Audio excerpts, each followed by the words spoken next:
నమస్తే, welcome to our channel. గతంలో కంటే ఈ మధ్య కాలంలో చాలా చిన్న వయసులోనే మోకాలు నొప్పులు, నీ జాయింట్ పెయిన్స్ అనే సమస్యతో బాధపడుతున్నారు. కానీ దీనికంటూ స్పెషల్ రెమెడీస్, అలాగే హోమియోపతిలో కూడా మంచి మెడిసిన్స్ ఉన్నాయి అంటున్నారు. హోమ్ రెమెడీస్ ద్వారా కూడా ఈజీగా నయం చేసుకోవచ్చు అంటున్నారు. అవేంటి, దీని గురించి కంప్లీట్ డీటెయిల్స్ మనకు అందించడానికి ప్రస్తుతం మనతో పాటు ఉన్నారు ప్రముఖ homeopathy physician doctor Chetan Raj గారు. ఆయనతో మాట్లాడి మరిన్ని విషయాలు తెలుసుకుందాం. నమస్తే సార్. నమస్తే మేడం. సార్, ఈ నీ జాయింట్ పెయిన్స్ అనేది చాలా యంగ్ ఏజ్లోనే వస్తున్నాయి సార్. అంటే ఒకప్పుడు అయితే 50 years 60 years అయితేనే మోకాలు నొప్పులు, జాయింట్ పెయిన్స్, అరగడము, లేకపోతే మోకాల్లో గుజ్జు తగ్గిపోవడం, ఇలాంటి కంప్లైంట్స్ వినేవాళ్ళం. కానీ ఈ వయసులో 30sలోనే వస్తున్నాయి. కారణాలు ఏంటంటారు? కారణాలు ఆర్థరైటిస్ కేసెస్ చాలా పెరుగుతున్నాయి. యంగర్ ఏజెస్ ఉన్న వాళ్ళకు కూడా ఆర్థరైటిస్ ఈజీగా వస్తుందన్నమాట. దాంతోపాటు ఫైబ్రోమయాల్జియా అని ఒక కండిషన్ ఉంటుంది, ఆ కేసెస్ కూడా పెరుగుతున్నాయి. విటమిన్ డి డెఫిషియన్సీ చాలా ఎక్కువ అవుతుంది ఈ మధ్య. విటమిన్ డి డెఫిషియన్సీస్ ఉన్న వాళ్లకు జాయింట్ పెయిన్స్ వస్తాయి. ఎందుకు వస్తాయి? ఎందుకంటే కాల్షియం లెవెల్స్ కూడా తగ్గిపోతాయి వాళ్ళ బాడీలో. దానివల్ల బోన్ డెన్సిటీ తగ్గుతుంది, బోన్స్ ఏమో వీక్ అయిపోతాయి. సో వాళ్ళలో కూడా ఈ కేసెస్ అనేది పెరుగుతుంది.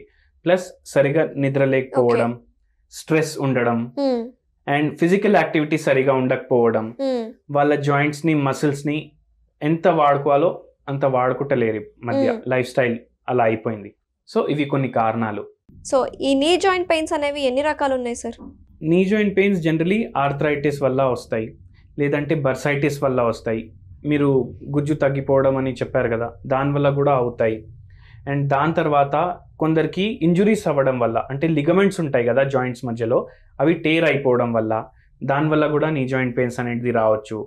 ఆర్థరైటిస్లో కూడా మళ్ళీ వేరే వేరే రకాలు ఉంటాయి. ఆస్టియో ఆర్థరైటిస్ ఉంటుంది, సోరియాటిక్ ఆర్థరైటిస్ ఉంటుంది, రుమటైడ్ ఆర్థరైటిస్ ఉంటుంది. అండ్ ఇప్పుడు ఎప్పుడైతే మెనోపాజ్ అవుతుంది కదా లేడీస్లో, దాని తర్వాత కొన్ని హార్మోనల్ చేంజెస్ అవుతాయి బాడీలో. ఆ హార్మోనల్ చేంజెస్ అవ్వడం వల్ల కూడా ఆర్థరైటిస్ వస్తుందన్నమాట. దాన్ని పోస్ట్ మెనోపాజల్ ఆర్థరైటిస్ అని చెప్తారు. సో ఇవి కొన్ని టైప్స్. మంచి రెమెడీస్ ఉన్నాయి అని చెప్తున్నారు కదా సార్. చిట్కాలు వల్ల మనం నీ జాయింట్ పెయిన్స్ ని తగ్గించుకోవచ్చా? మనం చేసుకునే చిట్కాలు మీరు ఏం చేయొచ్చు అంటే, ఎక్కువ యాంటీ ఆక్సిడెంట్ రిచ్ ఫుడ్స్ మీ డయట్లో ఇంక్లూడ్ చేయాలి. ఒకటేమో అల్లం. మీరు టీ చేసుకుంటే దాంట్లో అల్లం యాడ్ చేసుకోండి. మీరు కర్రీస్ చేసుకుంటే దాంట్లో కొద్దిగా ఎక్కువ అల్లం గ్రేటెడ్ యాడ్ చేయండి దాంట్లో. సో దానివల్ల యాంటీ ఇన్ఫ్లమేటరీ ప్రాపర్టీస్ ఉండడం వల్ల అండ్ ఎనర్జెటిక్ ప్రాపర్టీస్ కూడా ఉంటాయి దీంట్లో. సో ఏదైతే స్వెల్లింగ్ ఉంటుంది ఆ స్వెల్లింగ్ తగ్గుతుంది. ఒకవేళ నొప్పి ఎక్కువ అవుతుందంటే అది కూడా తగ్గుతుంది. అదే కాకుండా అరటిపండు ఉంటుంది కదా, అది మీరు రెగ్యులర్లీ తీసుకోండి. దీంట్లో ఫాస్ఫరస్ చాలా ఎక్కువ ఉంటుంది, మెగ్నీషియం చాలా ఎక్కువ ఉంటుంది. అండ్ ఇది పెయిన్ ని తగ్గించడానికి చాలా వరకు బెనిఫిషియల్ ఉంటుంది. సో అరటిపండుని జనరల్ గా అందరు తీసుకుంటూ ఉంటారు, కానీ ఫ్రూట్ తీసుకునేది కూడా ఒక పర్టికులర్ టైం అనేది ఉంటుంది కదా సార్. ఒక టైం గ్యాప్ అనేది ఫుడ్ కి, మీల్, ఫ్రూట్స్ కి, అది ఎప్పుడు తీసుకోవాలి? అరటిపండు మీరు డైలీ మార్నింగ్ తీసుకోవచ్చు లేవంగానే. అండ్ దాని తర్వాత ఒక హాఫ్ అన్ అవర్ తర్వాత 1 hour తర్వాత మీరు మీ బ్రేక్ఫాస్ట్ చేసుకోవచ్చు. సో అల్లం గురించి చెప్పారు, అండ్ బనానా. ఇంకేమైనా రెమెడీస్ ఉన్నాయి అంటారా సార్? ఇంకో బ్యూటిఫుల్ రెమెడీ ఏముందంటే గోల్డెన్ మిల్క్. మీరు గోల్డెన్ మిల్క్ విన్నారా మేడం ఎప్పుడన్నా? విన్నాను సార్. సో పసుపు ఉంటుంది కదా, మీరు మిల్క్ లో యాడ్ చేసుకోండి. అండ్ స్కిమ్డ్ మిల్క్ తీసుకోండి. స్కిమ్డ్ మిల్క్ లో మీరు పసుపు అనేది యాడ్ చేసుకొని అది డైలీ 1 glass కన్జ్యూమ్ చేయండి. సో అది డైలీ కన్జ్యూమ్ చేయడం వల్ల దీంట్లో మనం ఎట్లయితే జింజర్లో యాంటీ ఇన్ఫ్లమేటరీ అని డిస్కస్ చేసాం కదా, వీటిలో కూడా చాలా ఎక్కువ ఉంటాయి, యాంటీ ఆక్సిడెంట్స్ ఎక్కువ ఉంటాయి. అండ్ పసుపులో కర్క్యుమిన్ అనేసి ఒకటి యాక్టివ్ ఇంగ్రీడియంట్ ఉంటుంది. అది డైజెషన్ ని కరెక్ట్ చేస్తుంది, కాన్స్టిపేషన్ సాల్వ్ చేస్తుంది, జాయింట్ పెయిన్స్ ఉంటే తగ్గిస్తుంది.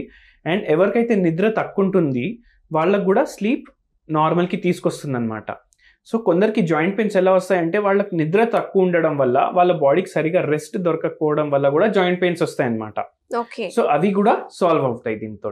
ఫైనల్ గా మనకి ట్రీట్మెంట్ ఎందుకంటే సార్, ఒక స్టేజ్ వచ్చాక డైరెక్ట్ టోటల్ నీ రీప్లేస్మెంట్ చేయించుకోవాలి అంటే కదలలేని పరిస్థితిలో, మెట్లు ఎక్కలేని పొజిషన్లో ఉంటారు.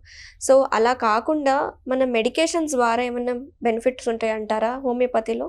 ఇప్పుడు పేషెంట్స్ కొందరు నీ రీప్లేస్మెంట్ కోసం ఆలోచిస్తారు, but as far as possible మనం నీ రీప్లేస్మెంట్స్ చేయించొద్దు. ఎందుకంటే న్యాచురలే ఏదైతే వచ్చింది మీకు అదే మీ ప్రాబ్లమ్ సాల్వ్ చేయట్లేదు, మళ్ళీ ఆర్టిఫిషియల్ ఏం సాల్వ్ చేస్తుంది? So natural, being natural is very much better. And ఒక్కటేసారి నీ రీప్లేస్మెంట్ చేపిస్తే లైఫ్ టైం మీకు ఏం ప్రాబ్లం రాదని గ్యారంటీ ఎవ్వరు ఇవ్వరు. సో అది మళ్ళీ కూడా చేయించాల్సి ఉండొచ్చు. దాని బదులు హోమియోపతి వాడితే ఏదైతే జాయింట్స్ డిస్ట్రక్ట్ అయినాయి అవి మళ్ళీ రిపేర్ అయిపోతాయి. అండ్ ఆ ప్రాబ్లమ్స్ కూడా సాల్వ్ అయిపోతాయి అన్నమాట. ఒక పేషెంట్ వచ్చారు మన క్లినిక్ కి. ఆ పేషెంట్ ప్రొఫెషన్ ఏముండే అంటే he was a teacher in a government school. So చాలా అవర్స్ ఏమో కంటిన్యూస్లీ నిల్చొని క్లాసెస్ చెప్పడం, దానివల్ల నీస్ మీద ఎక్కువ బరువు పడుతుంది అనమాట. అండ్ ఒకవేళ ఒబేసిటీ ఉంది లేకపోతే ఓవర్ వెయిట్ ఉందంటే ఇంకా ప్రాబ్లం ఎక్కువ అయిపోతుంది. సో వెయిట్ మేనేజ్మెంట్ చేసుకోవాలి. అండ్ ఈ పేషెంట్కి ఆస్టియోఆర్థరైటిస్ స్టార్ట్ అయిపోయింది. అండ్ దానివల్ల చాలా పెయిన్ ఉండడం వల్ల మీరు ఇంతకుముందు నీ రీప్లేస్మెంట్ గురించి మాట్లాడారు కదా, ఆ పేషెంట్కి యంగ్ ఏజ్లోనే he was in his 50s and knee replacement అనేది అడ్వైస్ చేశారనమాట. సో ఆ పేషెంట్కి నేను ట్రీట్మెంట్ ఇచ్చాను. మేము కాంబినేషన్ ఆఫ్ మెడిసిన్స్ ఇచ్చామన్నమాట. కెల్కేరియా కార్బ్ అనేసి ఒక మెడిసిన్ ఉంటుంది, ప్లస్ ఆరమ్ సల్ఫ్ అనేసి ఒక మెడిసిన్ ఉంటుంది. ఈ 2 మెడిసిన్స్ స్టార్టింగ్ లో ఇచ్చాము. ఫస్ట్ పెయిన్ తగ్గిపోయింది. దాని తర్వాత within a span of 5-6 months slowly symptoms అనేది మొత్తం డిసపియర్ అయిపోయినాయి. స్లోలీ 1 year స్పాన్ లో మళ్ళీ జాయింట్ రిపేర్ కూడా అయిపోయింది. సార్ మోకాలలో గుజ్జు పెరగాలంటే గుజ్జు పెరిగే ఫుడ్స్ ఏమైనా ఉన్నాయా? Rich in vitamins and minerals ఏవైతే ఫుడ్స్ ఉంటాయి అవి మనం ఎక్కువ తీసుకోవాలి. సో బెర్రీస్ ఉంటాయి కదా, మల్బెర్రీ, బ్లూబెర్రీ, బ్లాక్బెర్రీ, స్ట్రాబెర్రీస్, ఇవి ఎక్కువ కన్జ్యూమ్ చేయండి. అండ్ దీంట్లో చాలా మినరల్స్ ఉంటాయి అండ్ విటమిన్స్ కూడా ఉంటాయి. విటమిన్ ఏ ఉంటుంది, విటమిన్ సి ఉంటుంది, బి విటమిన్ కూడా ఉంటుంది వీటిలో. సో ఇవి రెగ్యులర్లీ కన్జ్యూమ్ చేయండి. దాంతోపాటు ఫిజికల్ యాక్టివిటీ మీరు సరిగా మెయింటైన్ చేసుకోండి.